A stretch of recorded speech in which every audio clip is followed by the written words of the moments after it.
Hello and welcome to the very, very first episode of Let's Talk About That. Almost episode 0.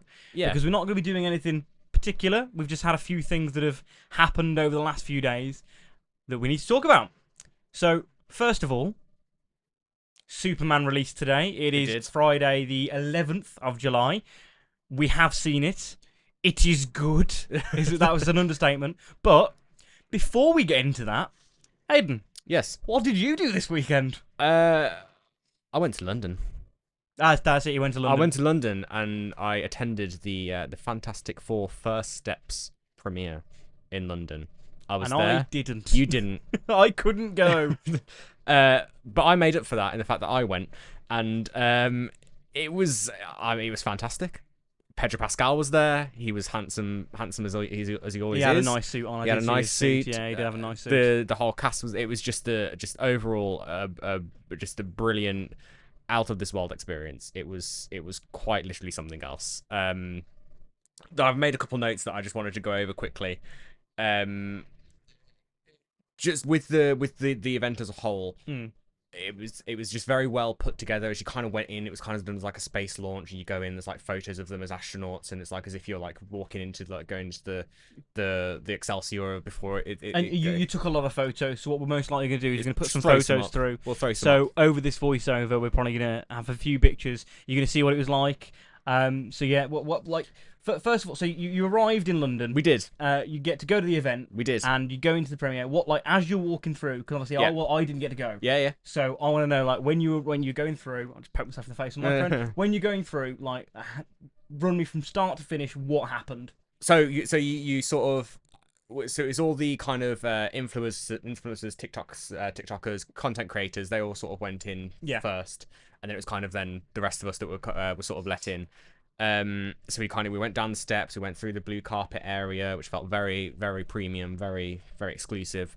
We were kind of ushered into this little, I say little, it was kind of like a long corridor, and this is where all the photos of the astronauts, of the cast as astronauts were. And there were actors around in like lab coats and sort of different characters, kind of. You're telling me it's almost like you've walked into the back of the building. Yeah, so, essentially. Yeah. Like all the people that work at the Future Foundation, because it's in the film, from what I've gathered, it's not the back. It's the back of the building, but it's the home of the Future Foundation. Yeah. So from what I've seen, this is. I'm not. The one thing I want to say as well. I'm not going to go into any spoilers. We were told very specifically not to spoil anything. And I wasn't there, so I'd get it spoiled as well. Yeah. And I'd kill you. But I will say there's not. There weren't actually that many spoilers at the premiere. There were a couple things maybe, but one thing that was established in the prequel comic that came out a couple days ago now. Yeah. Forgot is they Sue did that. Storm establishes the Future Foundation. She's the one to bring that into fruition. So it's kind of done like that. So we kind of go in. There's staff members around. Say staff, like actors being staff, engaging with you, having a conversation and stuff, all very like done out like 60s, like Disneyland sort of thing. Yeah, like that kind of level. Yeah. It was really good. And we went in. We sort of, as we went through that space launch thing, we went up to like this back to the building area. There was like seating, there was a bar, there were drinks. It felt like you'd walked into the film. So after a bit of that, we met Herbie, Ralph Ineson, Matt Shackman, Vanessa Kirby. Didn't get to meet Pedro Pascal, unfortunately. He's in demand. He is. I think that people that went there just to meet him might have been a little bit disappointed, because what I saw, he was on the move. Yeah. He was on the move, and rightfully so, because he's a very busy man. But after the sort of that whole thing, we were kind of ushered then into the IMAX. It was at the BFI IMAX, South Bank. We were kind of ushered into there. We sat down. There was an exclusive Q&A with the panel with the cast, and that was brilliant. Sort of the one thing I got from that was there was definitely a sense of family between the cast. They kind of wanted to establish that and bring that forward, and then the footage that we saw, it definitely felt like that work that they put into that had paid off in the film. That's to me what it should Absolutely. be. Like Absolutely. Fantastic Four, Marvel's first family, they've been hammering that the whole time. Yeah. So I think that's really, really important. If you sat there and that's what came across from just the cast, watching the film's going to be, it's going to be brilliant. It is. From what I've said. Yeah. It's going to be fantastic. So I want to go over the footage, not in full detail, but what I will say is that it wasn't the full film, unfortunately. I think I would have been, if you got to see the whole thing, I'd have been very. See, upset. I thought I missed something. I feel like I missed something at some point where I just got the idea it was going to be the full film. Maybe that was just a bit of naiveness or just a bit of greed. I don't know, but so like self-righteous. I was like, I deserve to watch. I deserve to watch this film 3 weeks early because they opened it with how does it feel to be some of the first people in the world to see this film. That's how it was worded as we went in. So I assumed that we were going to see the full thing. But it wasn't the first 27 minutes. It was really weird how they did it because it wasn't necessarily the first 27 minutes of the film. It was sort of a 27-minute trailer. So all of the clips that you were kind of seen in trailers, it was that, but kind of expanded a little bit more. Do you feel like it was all the clips we've seen, but linear? Do you think it was I don't think it was linear. No. There was a lot, because as well, there was scenes in the trailer that weren't in this footage that should have been. So in the trailer, when the Johnny and Ben find out that Sue's pregnant, that wasn't in that footage. Be careful. That wasn't in that footage. They were kind of, it felt like they sort of got bits and kind of spliced them together coherently. Yeah. And it fooled me because like it was up until the very end that I kind of realised, hang on a minute, something's going on here. Again, this is purely just from trailers, so it's not technically spoilers. But what I will say, so sort of it finished on them sort of going up to Galactus in the Excelsior, and then it ended, and they cut out then that whole section where I'm assuming they meet Galactus. That was gone. We literally just saw the rocket go up, and then it cut to black, and then it came back down as they were running away. So have you had to sign anything? No, I didn't sign. Cool, Will. We could talk. Thank you, Marvel and Disney, for not making him sign anything because we can talk about it. Yeah. A lot of the influencers who have gone, I reckon they would have had to have signed most likely like NDAs, possibly. Press deals. Yeah. But that's how it ended. Was them on the run from the Silver Surfer. But overall, the film just looks fantastic. Okay, well that does sound really Superman. Yeah. And that is how we tie into the fact that the other IMAX film that we've been to see, that I actually got to see. You did. You attended this one. Is Superman, and wow. Yeah. So I think the direction we're trying to go with this today is we're not going to spoil anything. We want you to see it. We want you to go watch it. We want you to have fun. Yeah. We want nothing to be spoiled. But oh my god. Yeah. This film. I mean, I think we're definitely still probably running on a high. I definitely need to see it a couple more times to form a definitive opinion. As with anything. Let's go now. Sure. See you later. Everyone. No, seriously though. But it was, I think this film has had me clenching a lot. Yeah. Every part of my body just been really tense because I wanted this. I wanted this to be good because you've got 1978 Superman the movie. Classic iconic movie. Christopher Reeve is amazing. Yeah. And that is hard to beat. It is. For me, it's the threshold, I think, of Superman films.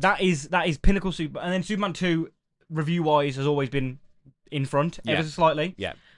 This currently, from what I've seen, is on par. I'd agree with that. As a film, for me, it's better. I'd agree with that. Because it's a generational thing. Like, we went to see it with my dad, and he went to go see that when he was a kid, right? Christopher Reeve, as Superman, truly making you believe that a man can fly. 100%, he believed it. So when he came out of it, he said, if I'd have seen this then, as a kid now, it would beat it. But obviously the nostalgia and that first step, that first steps of superhero films, it beats it all off. Like, it's just it's brilliant. It's so good. It is. Yeah. I think. I mean, I don't know how people were doubting James Gunn. The man is currently what, 5 for 5? 100%. What's he done? He's done Guardians 1, 2, 3, Holiday Special, Suicide Squad, 6 for 6. Peacemaker's 7 incredible. For 7. He's the man doesn't miss. He does not. And I will say I had some reservations because I think James Gunn's got a very specific style when it comes to things. And they worked for Guardians, they worked for Suicide Squad, they've worked for Peacemaker. I didn't know necessarily how that was going to work in Superman. But he pulled it off. He smashed it. Yeah. That was everything that they did in that film. I feel like they did right.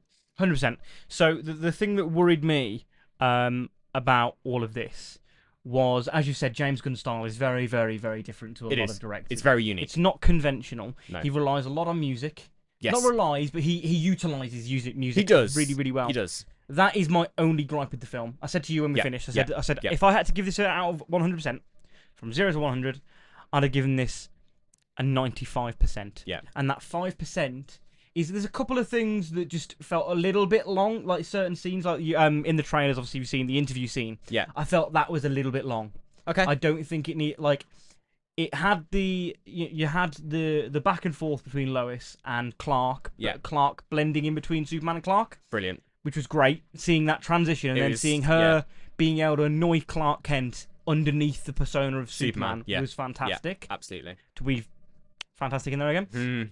Mm. But that scene, I think it hit the point again, and then kept hitting the same point. I get what you mean. So I don't think it needs to be that long. Yeah, it could have. But it didn't bother me that much. No. It just would knock off a %. Yeah. That's the only thing. And then the other bits of the music.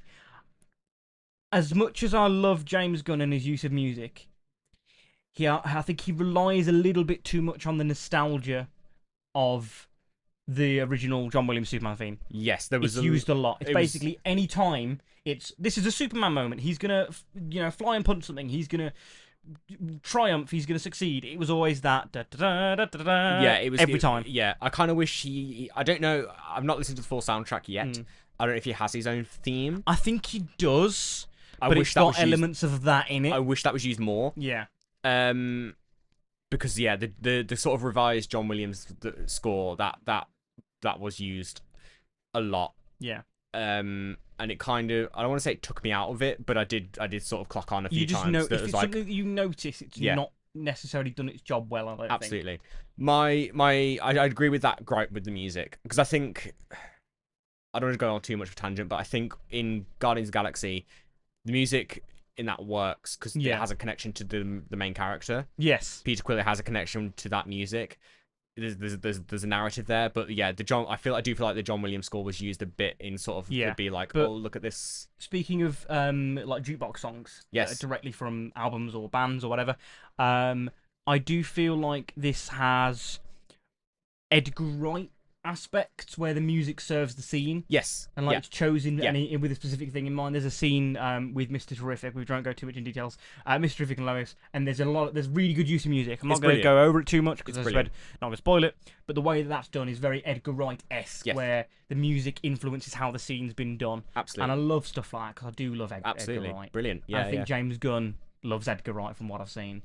Should we talk about some performances? I want to praise the cast for this film. Every single person in this film, I think, was cast perfectly.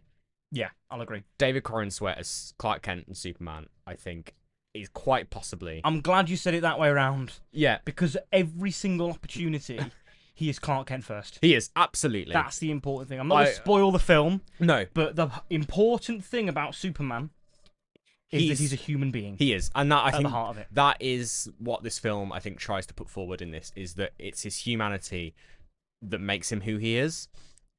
Yes, okay, he's an alien, he's got powers, he's got, heat vision, super strength, he can fly. But that's not the important part. The important part is that he was raised, I think, in the most humble way possible, on a farm, with 2 loving parents, and that makes him, that's just what gives him the thing that makes him who he is. And David Corenswet, I think, just pulls it off so well. He does such a good job at that duality. Which I'm not sure how much you've watched, but I've watched a lot. Not all, but a lot of Smallville. Yes. And James Gunn, in an interview, he said that, he took a lot of inspiration when writing this and when working on the... Sorry about that. I cannot take him anywhere. I can't get him to do anything. Just... Anyway. Carry on. Smallville. Where is he? I've got my little Smallville pop. There he is. Put a lot of Superman stuff up. So Smallville. Put him in frame. There we go. Yeah. I really like Smallville. I'll get to meet Tom Welling in a few months. Yeah. And a lot of the Smallville cast at November in Liverpool Comic Con. That's going to happen. Which is going to be great. It is. And James Gunn said that, a lot of the inspiration he got from this was because he grew up watching Smallville. Yeah. And you can see that.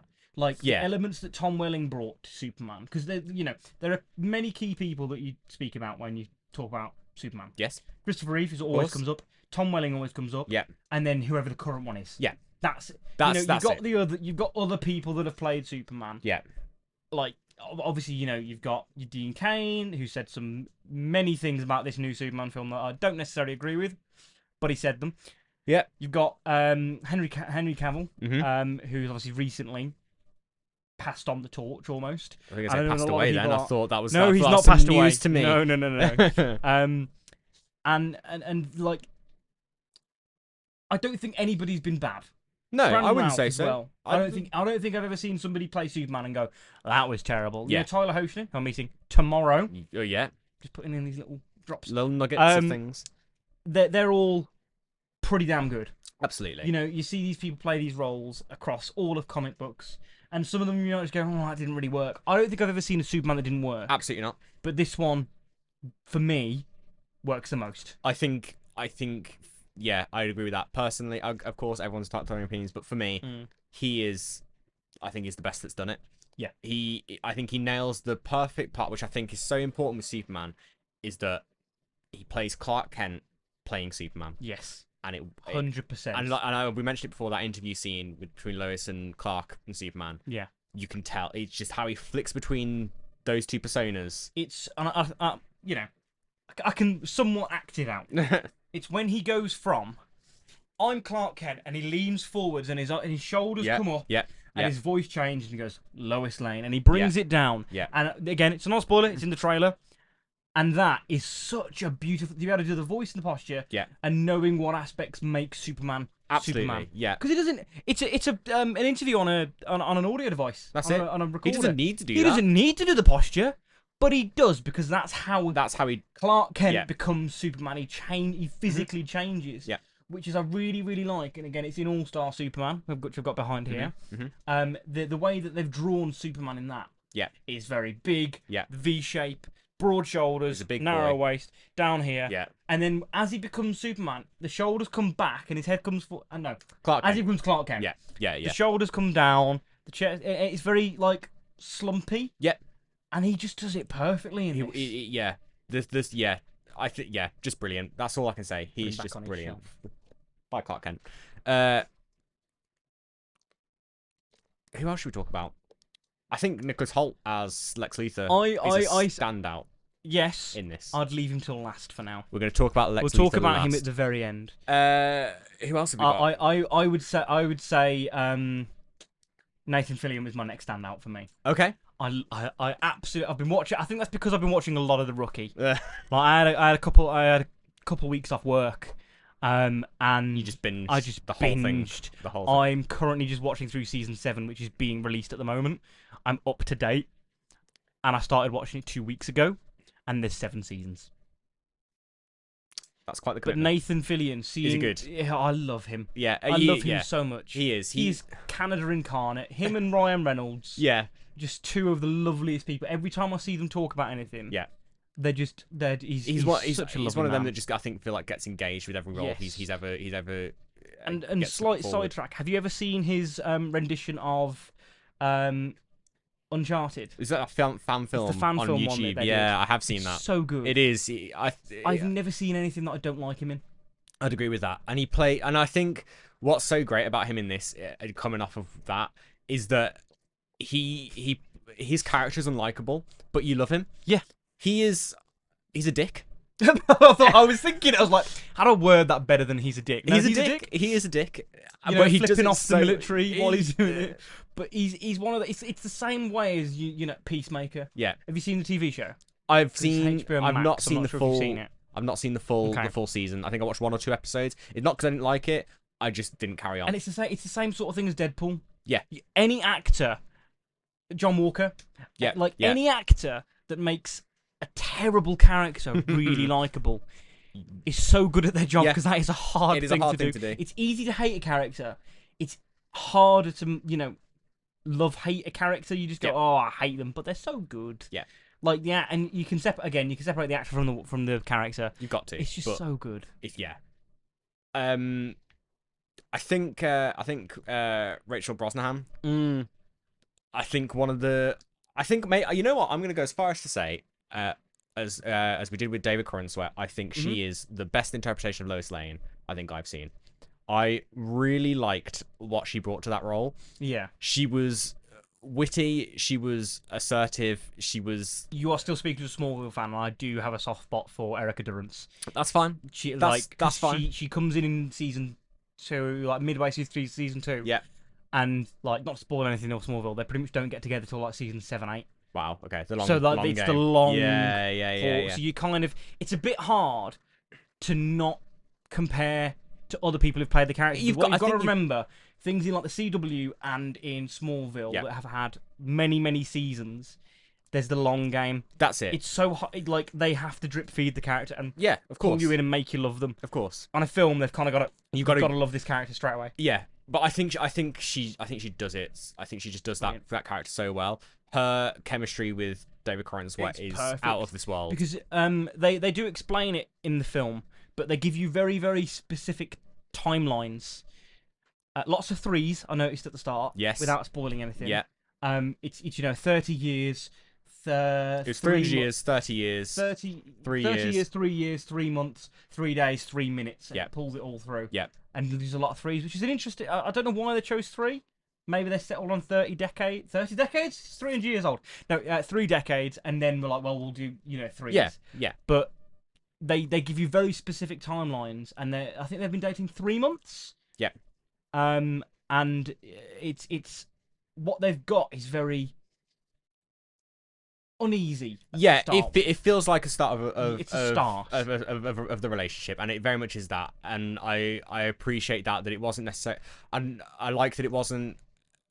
I like that we kind of joined in as everything was going on. It was already established. Their relationship, even though it was only like they were in it for 3 months, it was still established. It wasn't a meet cute at the start of the film or anything. But I think there's still enough that if you brought your kids to this and they've never seen any Superman, you get it. You get it easily. You get it. They give you all the information. They give you parents sent into Earth, crashed on in a spaceship, came from Krypton. There's kryptonite references. Like, it's all there. Yeah. You don't need to go, what? What's going on? Yeah. It's all there. Yeah. But I think for everybody else, you don't need that information again. There's only a couple moments I thought the exhibition was a bit clunky. There are a few moments I think in the beginning where it did kind of feel like things were just sort of being shown on screen and sort of being like a bit of a narration, and it didn't really feel like it was serving the characters. Because I know it's not for me. Exactly. It's not aimed at me because I know Superman. Exactly. I know the comics. I know the backstory. I know roughly. I'm not the biggest Superman nerd. I'm not a massive Superman nut. You're not even wearing a shirt. I'm not on brand today. I wore the shirt to the I didn't film. buy a shirt. I'm wearing a Ahsoka shirt. I had to pay to see this in IMAX. I couldn't afford a shirt. He's lucky he's wearing clothes at all. You are. So, going back to Lois Lane and to Rachel Brosnahan, I will admit, I thought she'd be in the film more. I think she was not necessarily underused, perfectly used, like absolutely ample amount of screen time. But from what I saw in the trailers, I did feel like she was going to be in it more. I did feel like she was going to be in it more. If we've got time, I do want to kind of talk about the production of this film and what I think could have been. Because for those of you who don't know, the film was originally titled Superman Legacy. Yes. The film changed gears when I think Crypto, from what this sort of what I pieced together from when Crypto was introduced, because James Gunn adopted a rescue dog when he started writing this. And that kind of he said this in press interviews and all sorts. He said that kind of changed the course of the film. I think there are elements of this that were Superman Legacy, but I think that story was kind of overwritten by. Can you now, from knowing that, can you see two stories interlaced together, or do you think it's pretty well put together? I think it is well put together. Yeah. But I think we spoke about this on the way back. There's a certain moment that affects Clark Kent quite early on in the film, I want to say. There's this, I don't want to say the word twist, but there's a twist. That's kind of the main focus of the conflict with him. Yes. Yeah. I think that it took me a while to figure out what you were saying. I know what you're saying. I don't want to say anything too specific. When watching it, you'll know the moment. Yeah, that I feel is what Superman Legacy was going to be. Yes, but I'm not saying necessarily saying it's a bad thing, but I think them kind of shifting gears and kind of turning it towards something else, it works perfectly fine. But I did sort of, as we were watching, I did kind of clock and find it interesting. Oh, that's the film it was going to be. And I just thought that was interesting to kind of point out. An interesting thing as well, you're saying about the fact it was called a Superman magazine to start with, and changed gears and moved on and changed the way it was done, and that timeline. Yeah. Like, how long ago does it feel that it was announced we're going to do another Superman film? So I don't think it's been that long. I don't feel it's been that, because I distinctly remember Zack Snyder posting a picture of the Batmobile. Yes. Announcing Batman vs Superman. Yeah. And I felt like that was a decade. That felt like a long time in production. That felt such a long time. I know I was younger. I was studying still. Yeah. And I'm not doing that anymore. I'm at work. Yeah. And, you get up, you go to work, you come home, you go to sleep, you eat your food. Like, life feels a bit quicker now. It does. But I feel like this has been quicker. It has. Than what we're used to. Like, with, all the lead up to Infinity War felt like ages when they announced they were filming it. Yeah. The lead up from, after Man of Steel into Batman vs Superman, which was, what? 3 years? Literally a couple of years, yeah. 3 years. Sorry, so Man of Steel was 2013. I want to say Batman v Superman was 2016. Yeah. Yeah, I'm just looking at the. See if I can spot them. But yeah, I know. I want to say they were cast 23. Yeah, it's definitely post pandemic, so it's not 5 years. No. And I don't feel like it's been 4 or. I think it's been that 2.5, 3 years. 2.5, 3 years, yeah. So that feels like it's been so quick. It has, and I think I remember waiting for that first trailer, and when it really... I think we were playing games. We were, and it dropped. And it dropped. We both dropped what we were doing. Yeah. Mid-session or whatever, and then just went, right, we're going to watch this. Yeah. I had goosebumps. I had tears in my eyes. I had tears in my eyes in this film. Everything that they do in this, they do it so right, and I had so many emotions. I've never smiled so much in a film. I think the first 10 minutes, I turned around to you and looked him dead in the eye and went, oh, they've done it right. They've done it right. They've done it right. They have nailed Superman. it. Yeah, from the get-go. Yeah. And I'm not going to spoil anything from how the movie starts, but I did guess it right. And you did. I did. You called it. From what I've seen, I think this is how it's going to start. I had two options. I went, but I think they'd go with that one. And I was spot on. But they didn't do what I think they would do. No. This isn't useful for you watching this because you don't know the conversation we had. I don't want to spoil it. No. But it did what I thought it would do. Yes. And I'm not unhappy that it did what I thought it would do. No. It works for the film. Yeah. It's in service to the film and its story. And it gives you all the detail. Like, I'm going to stop talking about it because I don't want to spoil it. I think so good. When this film comes out, home release, I think we can watch it again and we can sort of do a retrospective look at it. That we can talk about spoilers. Yeah, I think because it's so fresh out, I don't want to. If this picks up, and we do a little bit, in a couple of weeks we can watch the film again in cinemas and or home release. Do a spoiler talk. That's always usually 4 weeks is a home release, isn't it? And then usually now in Thunderbolts this is on home release in this now, economy, and that was May. Yeah.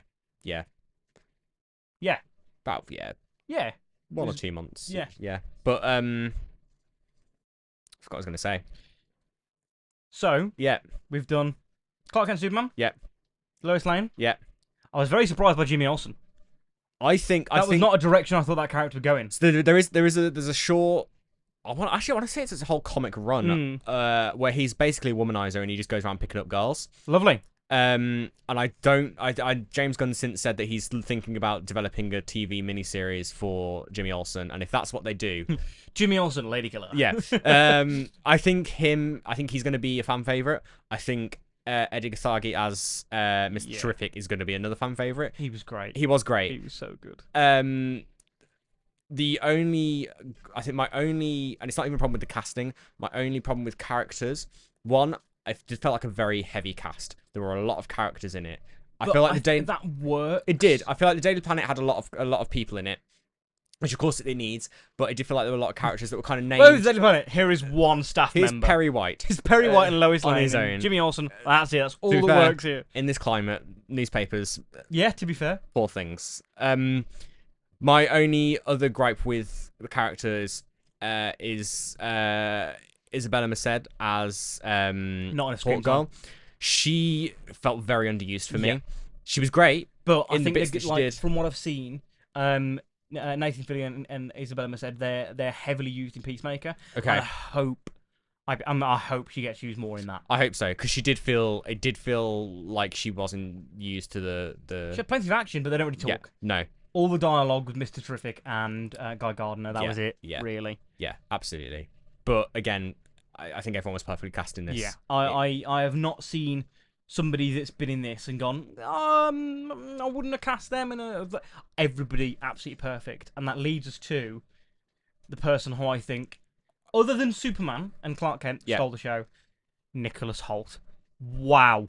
He's been dying to get I think a main role in a comic book movie for a long time. I am not upset that I didn't get to see him at Comic-Con now, because he pulled out, because his wife was having a baby. Yes. And I think there was Superman stuff. They'd probably reshoots or press or something. I think something. Because obviously his wife was having a baby, but I think she'd already had the baby at the time. Yeah. Not that I'm, putting my personal views on what other people should be doing with their Comic-Con bookings, but I have a feeling that there was some Superman stuff that had to be sorted. But my God, he was so good. He was, and one thing I was really worried about with Lex Luthor.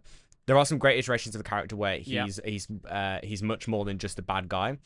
But I absolutely love in this that they didn't make his motivations try to seem like, they didn't try to sympathize him. No. And be like, oh, he's doing this like Thanos. Oh, he's doing it just to try and help. Yeah. He was just an evil dude. And again, pulling away from Smallville, the reason that you have a lot of things that happen in Smallville is daddy issues at the end of the day. You have Lex and Lionel having that constant back and forth across many, many seasons. And then Lex, becomes the guy who didn't want, he becomes his father. Yeah. And he never wanted to be that. Yeah. But you see that transition. Absolutely. With this, it's just classic villain. Yeah. I am Lex Luthor. I'm a bad guy. You can see his motivations. Has his reasons. He has reasons. His motivations, but they aren't trying to humanize him. No, absolutely. At all. And they go I love straight that. in with, this is Lex Luthor, this is your villain. This is, you can see what, that he has his reasons for his actions, but his actions are always purely just villainous. Yes. Every single time. Yeah. There's a moment in this, he does something, and it was just cemented to me that this guy, there's no redeeming him. He's just an evil dude. He hates Superman, and that's what I absolutely love. They didn't try to do anything different with this. It was just classic Superman and Lex Luthor. I did find it interesting though that. No, I'm not going to do that. I feel like that's a spoiler. I feel like that might be a spoiler. Not a massive one, but it's kind of interesting. I feel, but I just love that it was just Lex Luthor, Superman, classic, arch nemesis kind of thing. Yeah. And he does it so well. He's a standout. But trained theatre actor, so you can see naturally, you can see how, and also British. Just got to say this: British actors play villain, and British theatre actors play villains so well. They do. They do it so well. They do, and he. I'm so glad that he was Lex Luthor in this, because it's just perfect. I absolutely love him, and I hope I can meet him at a future Comic-Con and get something signed. Yeah, but that's the thing though. Would you get something Beast signed or something Lex Luthor signed? He's not Beast to me. No. Kelsey Grammer's Beast for me. Don't get me wrong, I absolutely love the I call them prequel X-Men films, but I do have a soft spot for them. Yeah. Soft reboots. I have a soft spot for them, but he's not Beast. He does a wonderful job as Beast. I think he's great, but he's not Beast to me. So I would absolutely have to do something Lex Luthor related. If we've got time, I want to mention Crypto very quickly. Oh, absolutely. We've got time for Crypto. Stand out of the film. He's such a menace, but brilliant. It makes him all the more endearing. He's just a terror, and I love that James Gunn put his personal connection with his dog in this as Crypto, and it just works. And the reason, again, no spoilers, the reason why he's like that. I mean, I think this is something I called at one point. I had my theory about that. I didn't need it called. Oh, you had it, so yeah. I had it spoiled. Yeah, someone got spoiled. I'm glad I didn't, because the reason why he's like that, I think, is just it makes so much sense, and I'm just very happy with that we've got Crypto on the big screen after so many years. I grew up on the era of classic cartoon, Crypto, the super dog, all that sort of thing. Yeah. And Crypto is just the idea, and the League of Super Pets, and all that sort of thing. That is just brilliant. And seeing him brought legitimately to the big screen, not like just tagged in, like, oh, okay, Superman's got a dog, and it's called Crypto, or Clark Kent's got a dog, and it's called Crypto. The fact that it's like it's part of the film. I'll be honest, they didn't really explain it. Is he Kryptonian? They didn't, but it is not in the film, but if you know his comic book origins, yes, yeah. But it's not kind of explained in the film. It's like who that's he why is. I'm asking. Yeah, it's not explained in the film. It's just kind of there's the dog, and it's pre-established, and you don't question it because people have dogs. Yeah. So does Superman. There you go, done. Superman's got a dog. But he was just wonderful and fully CGI. I'm gonna add one final point from my perspective. The Superman suit. I mean, Seeing it on the big screen. I've been a big supporter of that suit. I've been a supporter, but I have sort of sat back and gone. You've had some moments of like reservations about not necessarily elements. reservations. It just if I was to do a reboot of Superman, I wouldn't have gone there.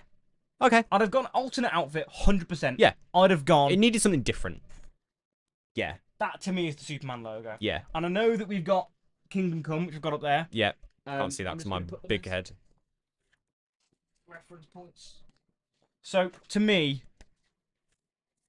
that's the Superman logo. And this isn't a rant, because that is also the Superman logo. That's the back of a comic book. That is also the Superman logo. Yeah. And, you know, I'm a big supporter of different costumes in films. Yeah. Like, I understand, I'm a big Captain America fan. Captain America's Winter Soldier suit, his strike suit, that's the best amazing one. Yeah. It's one of my favourite ones. Absolutely. It's not the best one. It's not the best one. What's the best one? The best one is it is the one from the museum that he steals later on in that film. The first Avenger with the middle stripe. Yeah. It's not canonically called. What's the museum called? I should know this. We're going off tangent here. We're talking about Captain America. I know the one you mean. Yeah, the museum suit. Yeah. The middle stripe. That is pinnacle Captain America. But fair. Yeah. As an alternate suit, this would look amazing. Yes. My only gripe is, to me, the Superman is the S shield. It's this. That's fair. I just wouldn't have chosen it as a first appearance. That's fair. That's literally my only gripe. I do like the I never really thought about kind of Superman symbols and because that, like you said, like that to me is Superman. That's like you, but I think I have come to love that Kingdom Come. Don't get me wrong, S1. I do love it. I love it, and it's grown on me. And seeing it in action, and without spoiling it, he flies, and the camera as it moves around. There's one shot which I'm not going to necessarily spoil. It's not a spoiler to talk about a shot. No, there's a shot where as they come across the chest, it takes up the whole screen. Yeah, and it's there's a couple moments like that actually. I noticed. Yeah, but the one where he's flying is But a lot of people have problems with the shoulder pads and the lines and the logo on the cape. And like, hang a minute, the Christopher Reeves had the logo on the cape. Yeah. I love the logo on the cape, and I love the trunks. It is. I think Superman. I think people. I'm not saying people are wrong for thinking that. Everyone has their preferences. Mm-hmm. I understand. I understand why people don't like the lines. It does feel. I do understand from the point of view of over designing something. Yeah. But seeing it in motion in the film, in the context of the universe, and just how he moves and how he presents himself with it.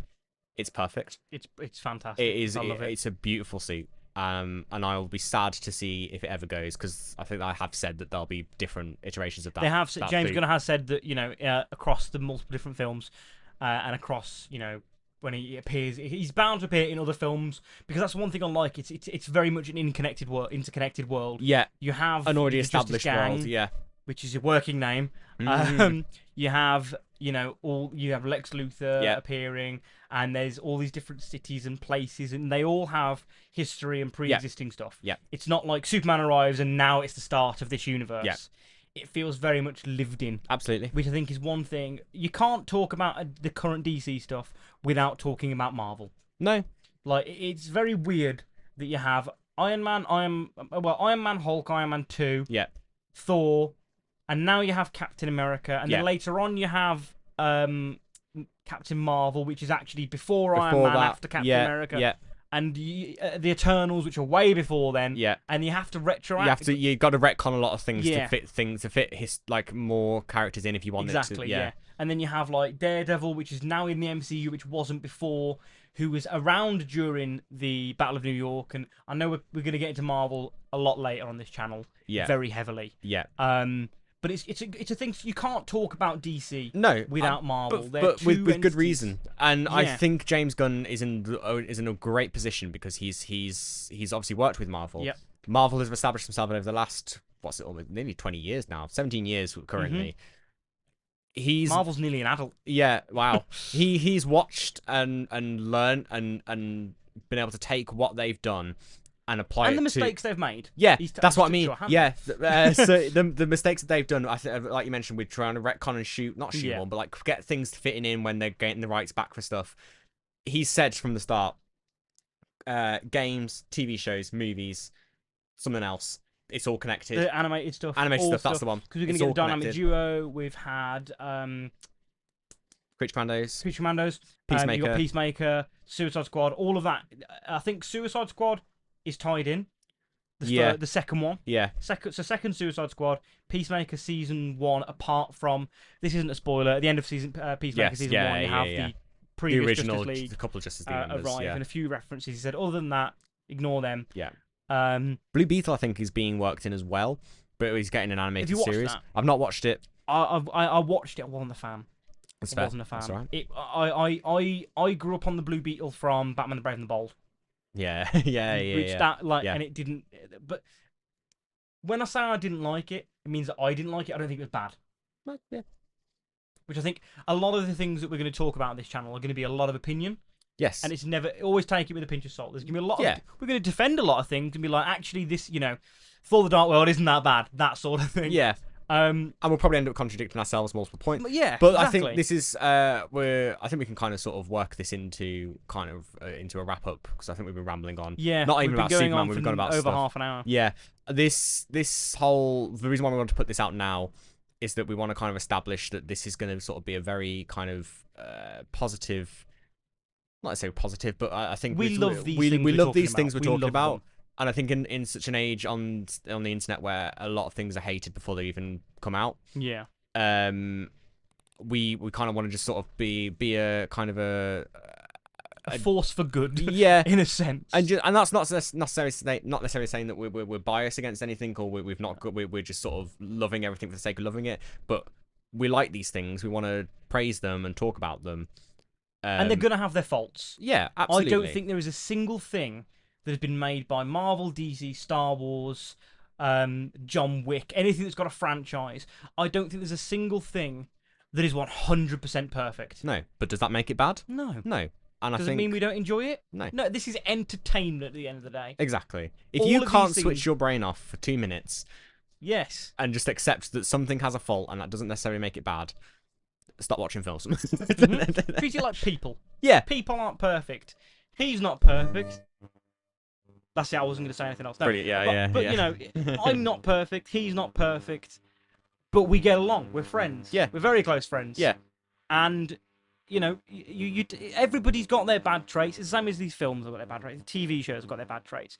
But if you can just look past them and not necessarily find the enjoyment, but if you've sat there watching a film and watching a TV show, and at the end of it you go, that wasn't the best, but I really enjoyed myself. It has done its job. Yeah. At the end of the day, this is entertainment. Yeah. I think a lot of people put too much pressure on these multi-billion-dollar companies. Yeah. Have to make the perfect thing specifically for me. Yeah. No, it's not how it works. If it might not be good for you, but the kid sat next to you might have absolutely loved that film. I absolutely love that Superman is going to be a lot of kids' first introduction to this character. It's going to be kids' first introduction to superheroes. Yeah. Someone might go, well, Marvel hasn't been our thing because, this kid was born in 2020. Yeah. And we have another time to go back to Iron Man and watch it. There's a lot to We haven't introduced them to anything yet. So somebody might go, well, Superman's coming out, and they're not necessarily just take a 5-year-old to Superman. No, but I wouldn't say it's suitable for a 5-year-old, but like 10-year-old. I think taking Superman. This is their first experience with the superhero world. And I couldn't think of a better thing to... Oh, it's perfect. It is a wonderful film. Mm-hmm. So quickly, just concluding that kind of first impressions. No. How do we think this stands as an introduction to this newly established DCU? And do we think that are we confident about the future of it? I was saying this in the journey back. I didn't talk too much of focusing on not crashing my car. But I was saying this on the way back that I am very, very confident with James Gunn's ability to not only make and create things, but to be the head of the studio. Yeah. Because seeing what he can do as a writer and director, Yeah. and knowing that he will only produce fully finished scripts. Yeah. If everything's in place, he'll Yeah. give his CGI team plenty of time to A whole do year a whole year of post-production. Yeah. Yeah. That's incredible. Yeah. So I am very, very, very confident that we are in for a heck of a reboot of the DCU. Yeah. And I am so excited to see where it goes. The next film, Supergirl? Technically Supergirl, but I think Peacemaker season 2 come is out. the next official Yeah. thing. I'm very excited for Supergirl. I've seen Superman yeah. and how he handled that character. I'm excited to. Obviously, he's not writing and directing Supergirl, but I'm excited to. But he's still head of the studio. He's got like, oversee. You know when people talk about Marvel again? Sorry to tie it back into Marvel, but people talk about and Kevin Feige. Yeah. It's the same thing. Yeah, It's the same absolutely. job role. Yeah. He will be leading this. Yes. He's the leading force. If something comes across his table and he is not happy with it, it will have to change. Yeah. Simple as that. He is the end say of Yeah. all of this. Yeah. And I trust him completely. Yeah. With what he's done with Superman. Yeah. Absolutely. I think that's a good place to. I think that's a really good place to end with it. Yeah. Overall, your experience with the weekend for Fantastic Four? 10 out of 10? 4 out of 4. So he gives it 4 out of 4. Pretty fantastic. It's pretty fantastic. And then I'm going to do out of 100. Okay. Because I think there's a lot of things like... Okay. Yeah, go on. I think you've already said it. Actually, no, I'm going to do it out of 10. Okay. So 9.5. 9.5 out of 10. 9.5 out of 10. I'd agree. Maybe like a 9. I think for me, I think there were some issues. Like we mentioned before with Hawkgirl's character. I'm not saying that brings down that subtracts from the film. I don't think it brings down the film overall, but I don't think any film's a 10 out of 10. And just for the sake of debate and conversation, I'm just going to say a 9 out of 10. Okay. So on that note, this has been Let's Talk About That. It has. And we have been talking about Fantastic Four very briefly because, it was something to happen. It was a big part of your week. It was. But, it was there's not a lot really you can talk about other than your experience. Absolutely. And Superman. And if you want to see 2 more white guys on the internet talk about movies, you can tune in to us as we will be going through the entire MCU. Yeah, right after we're doing this, I'm going to change my top because it's been very warm. I don't have a spare top. You don't have a spare top. So it's going to look like I'm a filthy boy. Yep. We are going to go into a recording session for Iron Man. Yeah, we're going to kick off our podcast with the very first MCU. Because Iron Man is the start of the MCU. It's not Spider-Man. No. Or the X-Men. Or Blade. Or Blade. Or Elektra. Howard the Duck. It's not Howard the Duck. It is not Howard the Duck. So yeah, we're going to go and record Iron Man now. Yeah. And that'll be available on... August 1st. August 1st. If everything goes to plan. It'll be available on August 1st. I cannot see anything going wrong. No. So, without further ado, this has been Let's Talk About That. I've been James. I've been Hadyn. And good night. Good night.